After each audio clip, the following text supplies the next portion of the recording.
Tulad mo baliling ay isang mutya. Isang napakagandang araw at pag-asa naman tayo mga best. Gumising nga pala kami ng 5:30 kasi may pupuntahan kami. At makataktaki kami. Cheris. Dahil nga sa nagsawa kami sa mainit na panahon dito sa amin, kaya naisipan namin na pumunta ng Baguio kasi lagi na lang bagyong pumunta sa amin. Cheris. So yun guys, makikita nyo para kung syunga dyan kasi imbis na pa ganon. So yun guys, all set na kami, all goods na kami kaya tara, samahan nyo kami sa aming biyahe papuntang Baguio. So yun mga idol, nag-stop over kami dito sa Santiago City kasi masama ang pakiramdam ko tapos masama rin ang pakiramdam ng aming baby. Kaya bumili muna kami ng gamot. So yun guys, pupunta kami ngayon sa Baguio and medyo masama yung panahon. Masama. Masama din yung pakiramdam ko. Tapos si Beba. Kaya bumili kami ng gamot dito sa Mercury.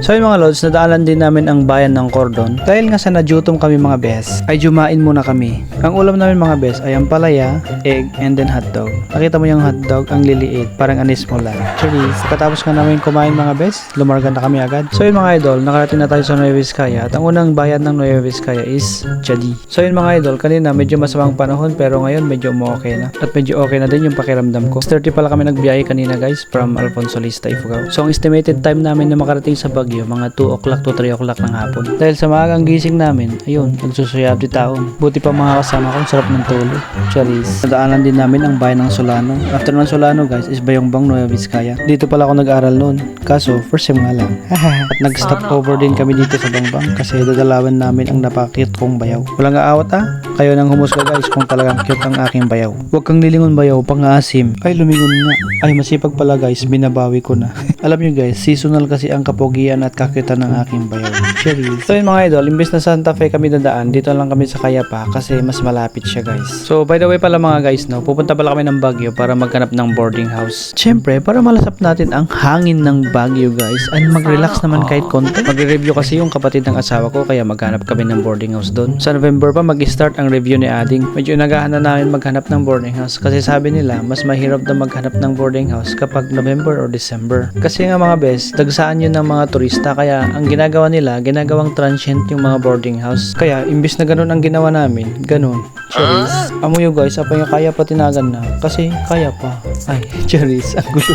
Nalikaw-awatan guys. So yun guys, may napansin ako sa lahat ng likuan may ganitong salamin. Ang gamit pala nun para makita mo kung may kasalubong ka dun sa likuan. Ang galing! Ang galing! So yun guys, no, nung malapit na kami sa sentro ng Cayapa, yan, nagsisimula na yung akyatan dyan guys. Hindi naman masyadong mahirap yung akyatan guys kumpara sa Santa Fe. At medyo malamig na din dyan guys kasi ang daming kahoy. Ang sarap talaga magbiyahe guys kapag ganitong view ang nakikita mo. So yun mga best, no, nadaanan pala namin yung pinaka-sentro ng Cayapa. Nang makarating na kami sa taas mga idol, yun, bumaba muna kami para mag-relax at mag-unat-unat. So yun guys, after ng mahabang sangatan, kaya dati kami nga to, tibanta. Yay! Yes, look, where? Dragonflies. So yun guys, madaanan din natin yung Ambuklaw Dam. So parang dam siya guys. Charis. At dahil nga sa gutom kami guys, nag-stop over muna kami para kumain. Guys, alauna na ng hapon. So nagugutom kami. So lampas na kami ng Ambuklaw. So kakain kami dito sa Viewpoint. Okay, let's go. So yun mga guys, mabilis ang kain lang to kaya pagkatapos namin kumain ay umalis na kami agad. So yun mga idol, sa wakas nakarating na kami ng Baguio. So ayun guys, nandito na kami sa Baguio. Dumating kami dito mga 2:30. So 8 hours yung biyahe namin from Alfonso Lista to Baguio. So very mahaba yung biyahe pero sulit naman kasi nakarating kami ng safe.